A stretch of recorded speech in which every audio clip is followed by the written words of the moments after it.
Tara G mga kasapi G, samahan niyo ako sa day 1 ng aming Boracay trip. Nice. A little bit, you know why? Why? Because there's a thunderstorm happening. Dito lang yan sa nasa Rizal. Wala yan sa Boracay. Why are we going to Boracay? It's my birthday! And yeah, 7th birthday kasi ng aking Junakis at ang wish niya ay plane at beach. Kaya naman, naisip namin na pumunta na lang sa Boracay. Woo! So ito ako ngayon, nagtutulog-tulugan kasi mag-a-affiliate tayo mamaya. Ang flight pa namin ay 10 a.m. Umalis kami sa bahay ng 6 a.m. dahil nga Friday, kaya naman maaga kaming nakarating dito sa airport. At dahil dyan, hindi kami nakapag-breakfast, so magbe-breakfast muna kami. Ready ah?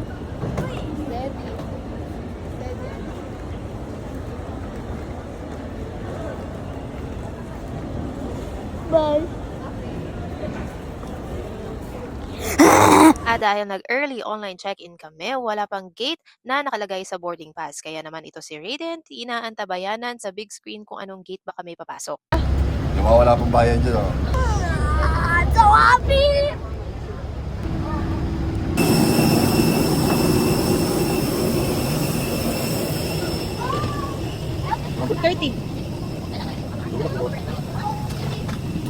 Sa dulo.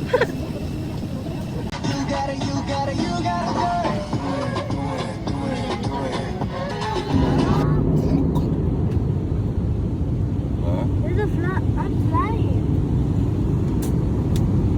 After estimated 40 minutes ay nakarating na nga po kami dito sa Katiklan o tinatawag nilang Mainland. Nakikita niyo ba yung white border na yan? Yan yung white sand ng Boracay at excited na akong mahawakan yan. Actually, kinakabahan talaga ako nung pag-alis namin sa Antipolo dahil makulimlim tapos umuulan-ulan pa.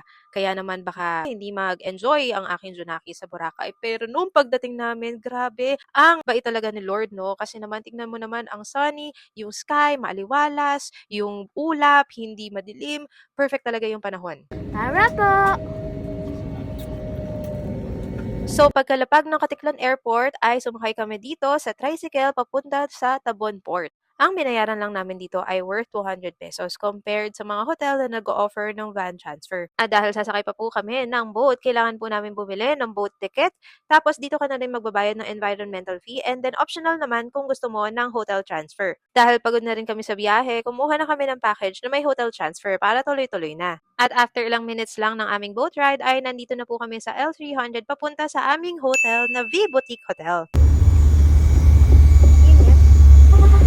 Gusto mo pang magbarakay?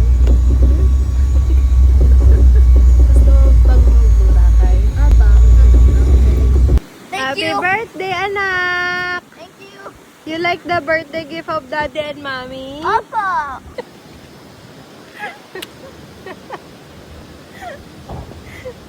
What's your gift to daddy? Ay, sweet naman.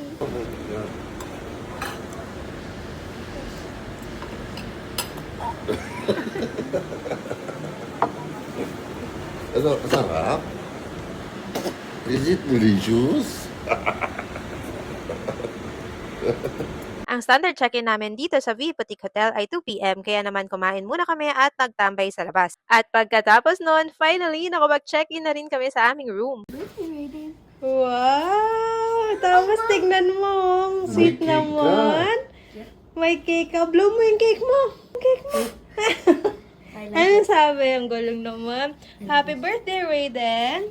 Wishing you a birthday filled with grace, joy, and unforgettable moments. Guys, mag-quick room tour lang ako. So, pagpasok mo pala, ganito na siya. Ang pinili pala namin ay hindi ko sure kung ano tawag dito pala parang queen. So, pagpasok mo, meron dito full-size mirror. Okay, full-size mirror siya. And then, nandito yung sorry. Nandito yung restroom. So, may toiletries sila doon. And then, may toiletries din sila dito. So, then socket, and then socket. Okay. And then, meron sila doon shampoo, yan, bath soap, liquid soap, okay. And then, meron ba dito? Check natin. No, wala siya. Okay. And then, ito yung room. Ito yung bed. Ayan. Yes, dumating tayo sa ganong tao. And then, may mirror ulit dito. Tapos, merong bathrobe, may laundry bag, may sleepers, and then may ref. Ayan, nagpa-set up lang kami dito kasi bayad naman namin yung single bed kasi pero ito lang talaga yung originally. Yung naka-set up. So, queen ba yan, love? Sa tingin mo, queen na yan. Queen. Ito, single bed. So, ayun lang. Conducive naman siya sa mga small family like us. Kasi ako, si Bai, and then si Raiden lang.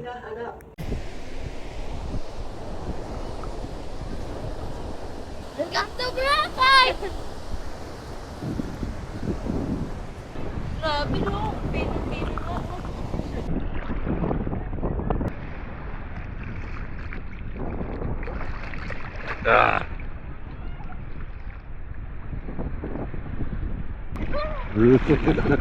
Oh no, there's a good one.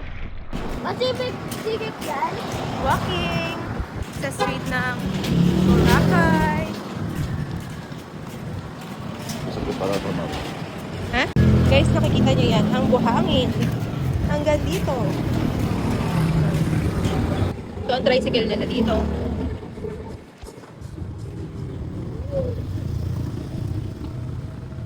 Lang katabi.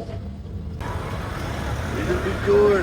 Little. So, after namin mag-book with Noel Jalgon na magkakaroon ako ng separate video for that, ay naglakad-lakad muna kami dito sa May Mall. So, ito nga ay umorder na ako ng halo mango na sabi nila, itry ko daw kapag nandito ako sa isla. Yeah. Yummy. Sarap?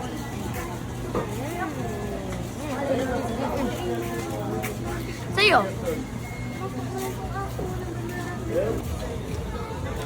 Yes, go giddy eyes. Go giddy eyes, you say fun.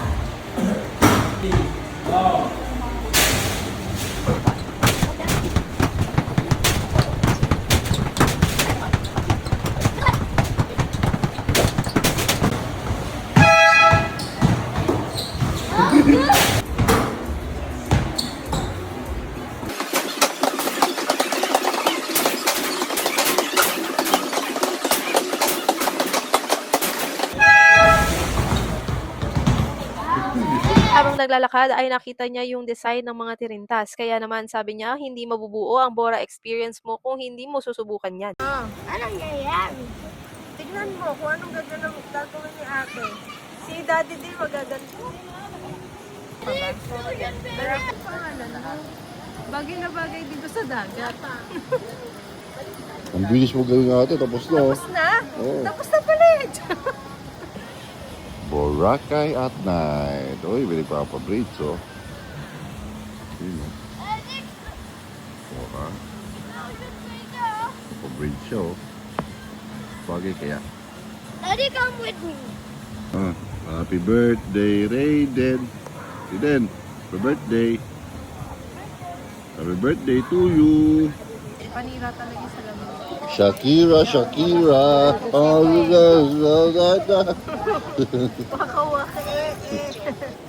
Just another kid without cell phone.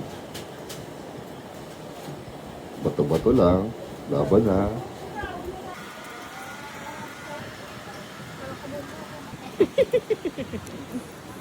Yan na yun. Okay na, te. Huwag mo tanggalin yan.